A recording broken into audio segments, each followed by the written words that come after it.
सुरुवातीला आपण प्रजापति कुटुंबाशी संवाद साधूया। कितने बरस से आप गणपति ला रहे हो और आज विसर्जन हो रहा है बाप्पा का? 3rd ईयर है, ये 3rd ईयर है। धूमधाम से मनाया 10 दिन? बिल्कुल, बहुत धूमधाम से मनाया। अच्छा, प्रसाद क्या क्या किया था? सब ओवरऑल मोदक से लेके सब कुछ। छप्पन भोग लगता है, गणपति बप्पा को 56 भोग लगता है। हाँ, 56 भोग। और दूसरी चीज, आज विसर्जन है तो मन में थोड़ा भावुक तो हुए होंगे, तो क्या कहेंगे बाप्पा को? बिल्कुल है, बहुत ही जल्द आए और सबको आशीर्वाद दें, यही लगाव बना रहे सबका। गणपती बाप्पा पुढच्या वर्षी तर बाप्पांना विसर्जन करायला ही मंडळी चाललेली आहेत। आपण त्यांना सांगूया की आता विसर्जन करायला तुम्ही जाऊ शकता। आणि इकडे वरिष्ठ जसं मी म्हटलं मगाशी फायर ऑफिसर आहेत पालांडे सर, पूर्ण टीम तुमची सज्ज आहे। मला वाटतं उद्या सकाळपर्यंत तुमच्यावर जबाबदारी असेल। इकडे कशी तुमची टीम तैनात आहे?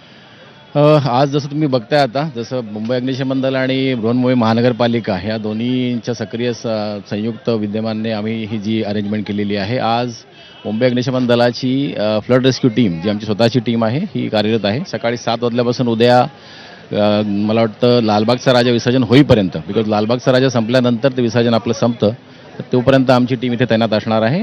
राऊंड द क्लॉक 12 तासाच्या शिफ्ट आहेत। किती जण आहेत सर आता प्रत्येक शिफ्ट? आज मुंबई अग्निशमन दलाचे जर अधिकारी आणि जवान बघाल तर आमची टीम आहे 7 लोकांची। त्याच्याबरोबर जेटस्की आहेत, पॉवर बोट्स आहेत आणि आमचे बाकी रेस्क्यू गिअर्स जे आहेत ते आम्ही ठेवलेले आहेत।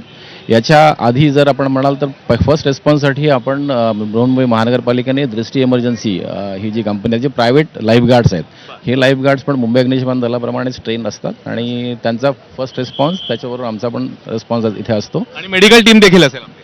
मेडिकल महानगरपालिकेचे जे BMCचे हॉस्पिटल्स ते आहेतच, प्लस आमचे परमनंट लाईफगार्ड जे आहेत BMCचे, ते सुद्धा इथे आज अवेलेबल आहेत। त्यामुळे आता समुदाय एवढा मोठा असणार आहे आणि ही जी आज बाप्पाचं विसर्जन असल्यामुळे संपूर्ण पाण्यामध्ये लोक जाऊ नये असं पोलीस आवाहन करतात। पण जरी समजा जर कोणी एखादा गेला तर त्याला बाहेर काढण्याचं काम पोलिसांचं आहे आणि एखादी इमर्जन्सी आल्याचं काम तर आमचं मुंबई अग्निशमन दलाचं आहे। आपल्याला देखरेख करायला जायचं, मला कल्पना आहे। एक फक्त छोटा प्रश्न घेतो, भरती आणि त्यासोबतच पावसाची शक्यता गृहीत धरून काही अतिरिक्त खबरदारी? माझं फक्त एवढंच आमचं सर्वांचं आवाहन असेल, जे महानगरपालिका सांगतच आहे तुम्हाला, की लोकांनी कमीत कमी पाण्यात जावं। जर समजा तुम्ही पाण्यात गेलात नाही तर उत्तम होईल, कारण ऑलरेडी महानगरपालिकेने असे लोक तैनात केलेले आहेत जे तुमचा गणपती आतमध्ये घेऊन जातील, विसर्जन करतील आणि त्याची माती किंवा त्याचं जे काही अवशेष आहे ते तुम्हाला आणून देतील। त्यामुळे आमची एवढीच विनंती असेल की तुम्ही पाण्यात बिलकुल जाऊ नका आणि जर पाण्यात गेलात तर मात्र जो बॅरिकेड केलेले आहेत किंवा ते जे फ्लॅग आम्ही लावलेले आहेत रेड फ्लॅग, त्याच्या पुढे जाऊ नका आणि लगेच बाहेर या। शक्यतो पाण्यात जायचं टाळा असं आम्ही लोकांना आवाहन करतो आणि सूचनांचं पालन करा। येस येस, नक्की नक्की। धन्यवाद थँक्यू व्हेरी मच, धन्यवाद।